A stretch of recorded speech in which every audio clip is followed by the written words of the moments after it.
Class. Here we go. I have put together a website for you to keep everything clear and straightforward for this fall 2020 term in Teaching and Learning 294 or 194 if you're undergraduate.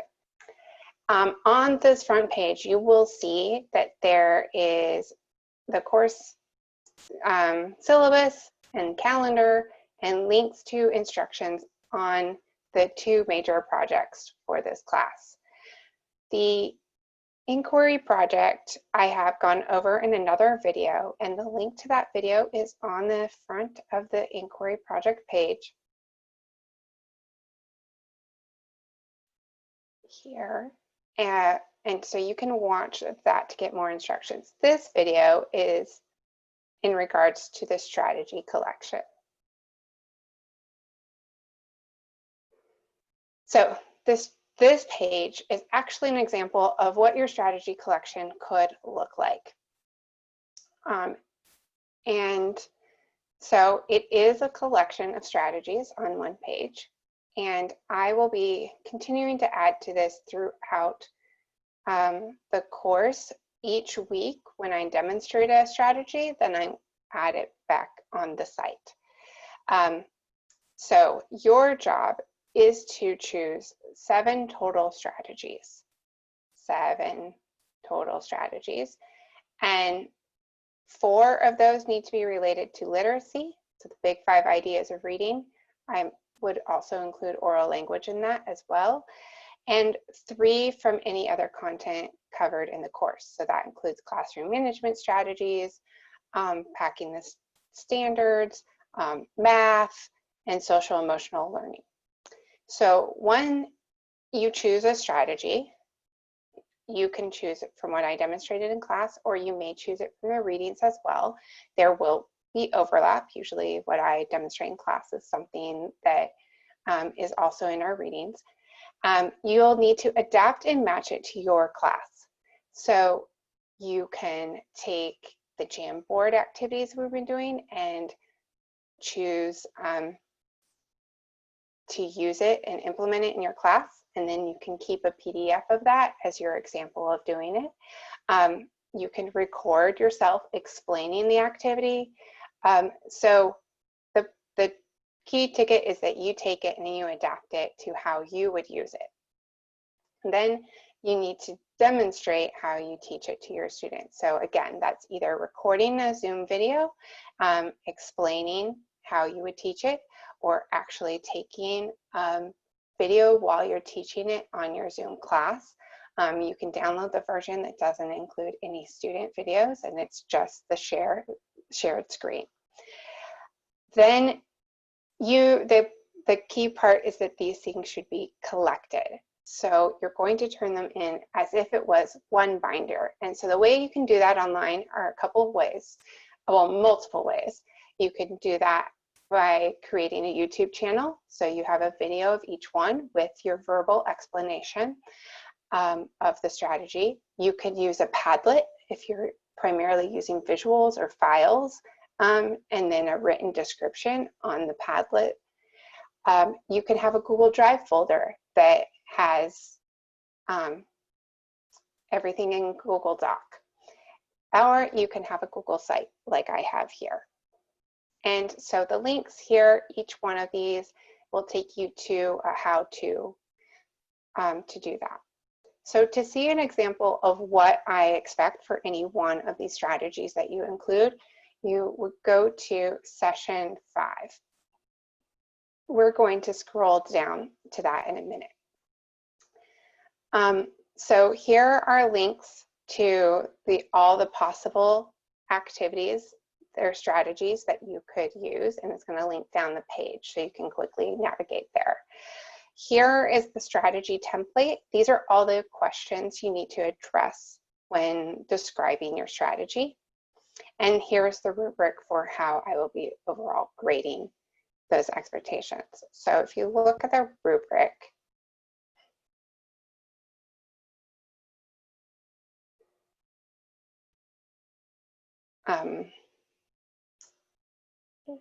there doesn't give me an option to zoom in.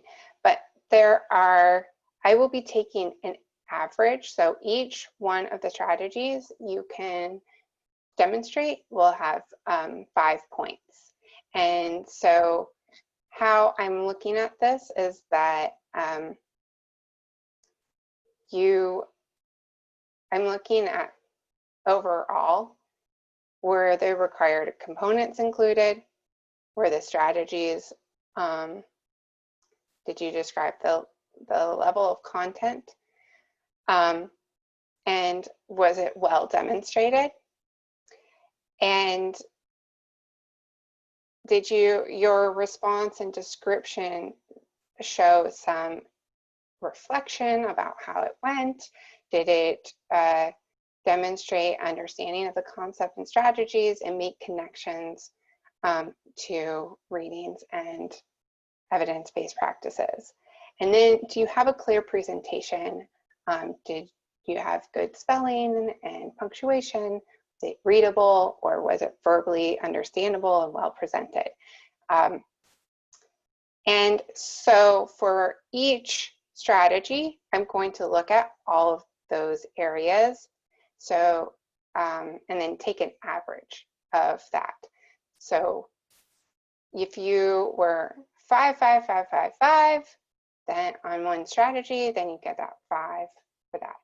If you were a 5 and a 4 and a 3 and a 5, then I'm going to take an average of that, and that will be your points on a scale of 1 to 5.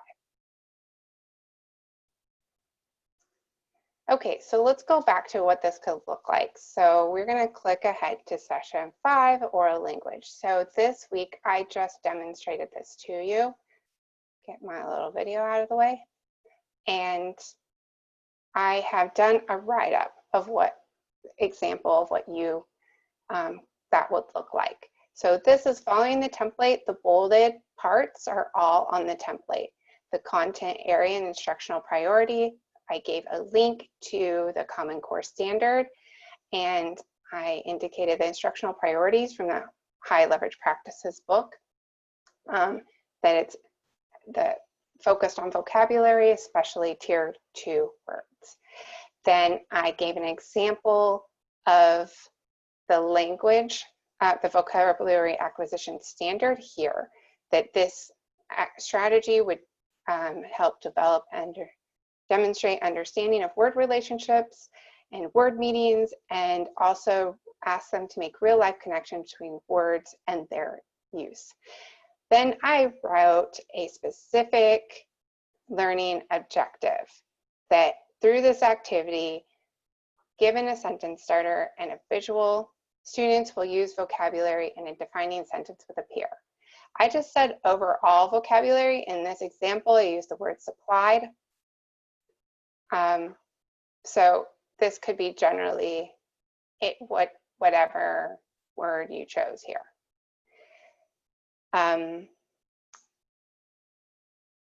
Then what strategy am I referencing? I am referencing the explicit instruction for vocabulary. Then I describe the specific steps I would take in that, and this link right here will take you to the video where Anita Archer demonstrates that as well. And I also referenced part of my lecture where I talked about phonological systems and semantic systems, syntactic and pragmatic, and how each step in this process helps students cue each of those systems for, and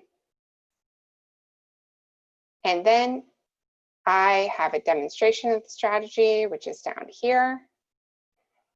And I also describe how would I assess them. So if I was actually applying this with students, I would look at having them have peer conversations, which I would listen in on so I could take notes and indicate if they were able to meet that learning objective or not. I can also have them retell the story orally and use the word throughout the day. Specifically, if I was applying this to the story Cloudy with a Chance of Meatballs, then I could prompt them by asking them after the story, how is the town supplied with food? expecting them to respond with, the town was supplied with food through the weather. What types of food was the town Chew and Swallow supplied with? Then they could recall the town was supplied with meatballs. The town was supplied with pancakes. The town was supplied with mashed potatoes in the snow. And then special considerations. How is the strategy made appropriate for diverse learning needs, various student interests, and different learning styles in a variety of educational environments? So I talk about how this addresses the needs of exceptional learners, and also the intersectionality with interest, culture, and linguistic needs, and referencing other types of ways that I could have presented this besides a Jamboard to support their needs. Then at the bottom link here, I have the link to the Jamboard. So this is just a PDF version, but if you want to actually use the Jamboard here, you can click here and it will ask you to make a copy of the document, and you can do your own version with your class. Well, class, I'm really excited to see what you produce, and remember that the goal is that you're trying this in your current lessons. So rather than thinking of this as another thing you need to do, this is, how am I implementing all the stuff that Dr. Joy has been blah, blah, blah, blah, blah about, and what I'm reading about? How can I try that out? And so I encourage you to start now with trying these different strategies out. There's already the other ones that we have gone over in terms of classroom management strategies. Really important to teach those expectations. For each section, I give you a step-by-step of how you would implement this in your classroom as well. Okay, good luck.